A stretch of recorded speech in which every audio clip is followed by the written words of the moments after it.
To the Point with Michael Williams.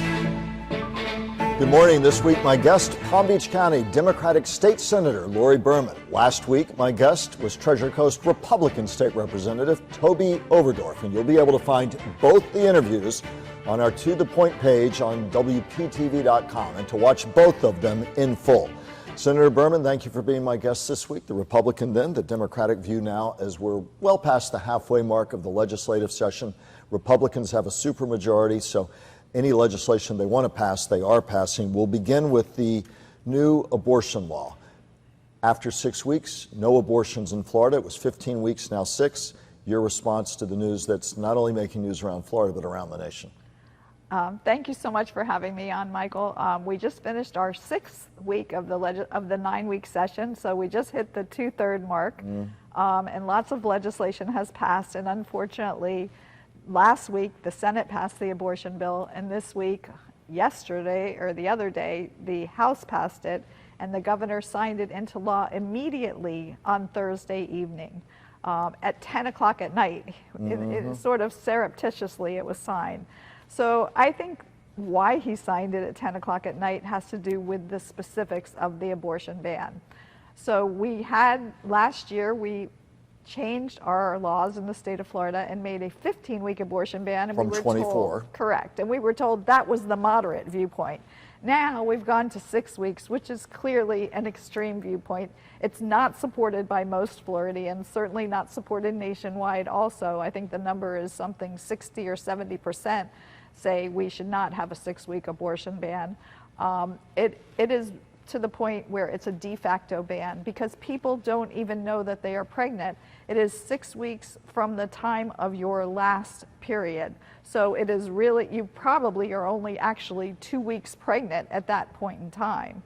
And women don't know about that. Now there are exceptions in the bill for rape and incest and human trafficking. You can have 15 weeks in those instances, but it's still not a good bill at all for Floridian women. Do you think that there will be a push for a complete ban? Is this the beginning of that push? It's possible. There's also discussion that there could be a push for contraception bans. You said a moment ago most Floridians don't support it, and polling would seem to back you up. And yet, must be pointed out, Republicans have a supermajority. Floridians gave them that. The governor won re-election by 19 points over Charlie Crist. Floridians made that happen.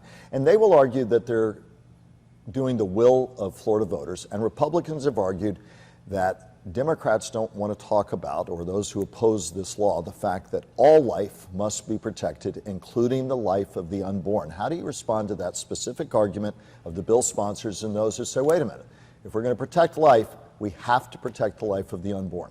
I mean, I think there's a discussion of when life begins, and I think that it was very much geared toward religious points of view. And there are 22 million people in the state of Florida, and they are not all of the same religion. I know that under my religion, that is not viewed as when life begins. At conception. Correct. It is not in the viewpoint of my religion. So I don't buy that, and I don't buy the argument that they won with such a mandate and that the mandate extends to abortion. I don't think that the voters thought that there would be this kind of extreme draconian measure. And you can kind of see it by one of the Miami Republicans who actually voted against this bill. And what she said was, I went and talked to all the people in my district, and they asked me this question, and I told them I would support the 15-week abortion ban. And yet after Roe v. Wade overturned, many thought there'd be a sea change in voting, and Republicans won their supermajority in Florida. They continue to do well. Democrats will even acknowledge that we've got to do something electorally if we want to make changes, and if we want to make sure, from a Democratic point of view, that bills like this do not become law. The fact of the matter is, people vote, and people voted even after Roe v. Wade, and that historic decision last summer. Yeah, I agree with you, but they didn't vote for a 6-week abortion ban. That wasn't what they're voting for. I think this is the pendulum swinging way too far, and I think that there will be a reckoning when people understand that. That was going to be my next question. What do you think the reckoning will be in 24? Because many argue it didn't happen in 22. Absolutely. You know, it's interesting. It happened in the rest of the nation in 22. A lot of the rest of the nation, the Kansas City vote about the state of Kansas about abortion, and I think we were just a little behind. And I'm hoping that when people wake up and realize my friend, my daughter, my wife, my sister can't get an abortion now unless they leave the state of Florida, I think that's where you're going to see people all of a sudden realize that their votes were misaligned with their beliefs. Because of privacy clauses in the Florida Constitution, there is the chance that the Florida Supreme Court, conservative tilt on that court, could say, because of that privacy clause, and they're looking at the old 15-week ban, you cannot have an abortion after 15 weeks, now 6 weeks, could throw it out. How likely do you think that is to happen, though? I think it's pretty unlikely. Given the conservative court, tilt of the court? Yeah, many members of the Florida court have been appointed by Governor DeSantis, and I doubt that they will throw it out. Now, remember, this new law that we passed yesterday does not go into effect until that actual court case is decided. All eyes, keeping a close eye on the Florida Supreme Court. As I did with my guest last week, the Republican Toby Overdorf, I know there's so many issues going on, but I do want to move to other issues because we want people to be able to compare and contrast views. We talked about permitless carry that is sailed through. So you don't need training, you don't need a permit for concealed weapon. They didn't go all the way to open carry. They argue that we're abiding by those who believe in the rights enshrined in the Second Amendment. They argue for just that, and that's what we gave Floridians. Your take? So my take is we really didn't need to go to permitless carry. A big part of the argument that we heard was, I need to be able to protect myself. Under the law, the way it is written right now, you can protect yourself. You can go apply for a permit, get a gun, and carry it everywhere that you want to. That was always the law in the state of Florida. So we haven't changed that, but what we did change is the training requirement. So now there is, under this new permitless carry law, there will be no training required. You will have people go out and buy a gun, carry it locked and loaded, and it is a weapon of destruction with absolutely no training required. So I can't imagine that this bill will have anything but a bad effect for the citizens of our state. Republicans argue that with people with the ability to protect themselves will make us safer. Your counter argument? I think that, that argument about the good guy with the gun versus the bad guy with the gun, how do people know who the good guy with the gun is and who the bad guy with the gun is? You come upon a scene, somebody has a gun, do you know that they're the good guy? I just don't see. We've seen in other states that have gone to permitless carry, they've had something like an increase of about 11% of gun violence once they've gone to permitless carry. And I'm very worried that that's what you're going to see in Florida, especially with this lack of training. I mean, we talked to the sheriff and we said, what do you think about the lack of training? And he said, well, that's up to you, the legislature. And I said, okay, we are the legislature. Let's put some training into place. And we didn't.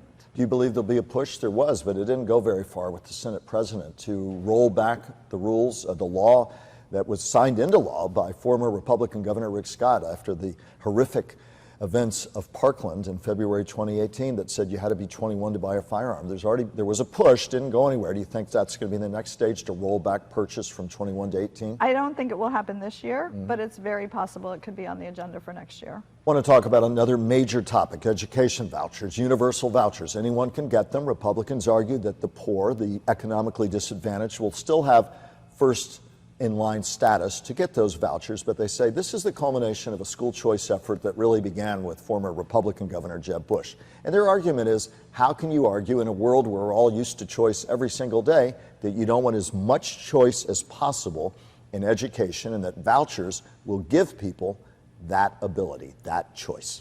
So I'm a fan of choice. I went to a magnet school in Broward County, and our Palm Beach County school system is amazing. They have something like 300 choice programs alone in Palm Beach County. You know, you can go to STEM programs, you can go to art programs, you can go to vocational programs, all sorts of different choices. So I don't see why we need to be taking our public school money and giving it to private schools. And we saw what happened. Arizona did something very similar. And what actually has happened in Arizona is children who were already in public schools, were already in private schools, the parents went and applied for the vouchers and they got the vouchers. And that's what I'm worried about. Like, you're going to have these private schools that kids never had vouchers before, and now they're handing the parents a check for $8,000. Do you worry that it, as Democrats and others have argued, public school advocates, that it drains the coffers somehow for public schools? It's a zero-sum game. If we had infinite money, fine, but we don't have infinite money. So it's certainly going to hurt our public school coffers when we do something like this. And remember also, we're also doing the same thing. We're increasing the amount of money for homeschool parents. So homeschool parents are now going to get that same check for $8,000. Two other topics. Tort reform. Representative Overdorf thinks it'll be a net plus in an insurance and a litigious state over insurance and everything else. Democrats have argued the little guy loses. Where do you stand on tort reforms? As many people watching will say, I'm hurting. I need some relief somehow, somewhere. Does this do it? I don't think it does it. I mean, we've looked at property insurance reform, and we did it. We've had 2 special sessions on it. Is anybody's rates going down? As a matter of fact, there's supposedly a bill, I haven't seen it yet, where we're going to start to put real pressure on, finally, on the insurers to make sure that the rates go down. But I don't think tort reform is the answer. I don't see the changes that we made are so in favor of the insurance industry at the expense of the consumer that I think it's going to hurt us in the end. I want to give you time. Like to talk a little bit about the culture wars that are consuming our state and anything else top of mind for you in our remaining moments. Sure. So the culture wars are just horrible. We've got this whole discussion about freedom and how we live in the free state of Florida, but this is what we've done while we've been in the legislature. We've restricted women's rights. We've hurt our LGBT students with the next version of the Don't Say Gay bill. We continue to allow parents and even just people who live in the county to say what books they want off of our bookshelves. So we're continuing to have book bans here in this state, and instead of focusing on the issues that really matter to Floridians, pocketbook issues about being able to afford your rent, your property insurance that I talked about a little bit, your health insurance. We are going to have 900,000 people who are going to be off Medicaid because of the end of the COVID emergency. Plus, we never expanded Medicaid of another 800,000 people. So we're not talking about the real issues that affect Floridians, and instead we're just spending time on these culture wars. Final moments for you. What else is top of mind, and perhaps on a positive note, but Right. what else would be top Right. of mind that you want your constituents to know about this day? So we did pass a really wonderful bill called Grayson's Law. Okay. It was in Describe response that for to... viewers unaware. Sure. So it was in response to a 4-year-old who was tragically killed by his father. His mother had gone to court and said, I don't want him to I don't want to have to share his time because his father is becoming increasingly violent. And the court said, no, you do have to bring him over, and unfortunately that was the result. So this bill, it was bipartisan, and it's actually going to be heard in the House. It's on the House floor next week. It passed off the Senate floor, and it says that if someone is intimidating, threatening, harassing, that the court should look at that. So you don't have to hit someone, you don't have to be physical domestic violence. But if you are doing a pattern of harassment, the judges should be looking at that when they determine child custody and injunctions also.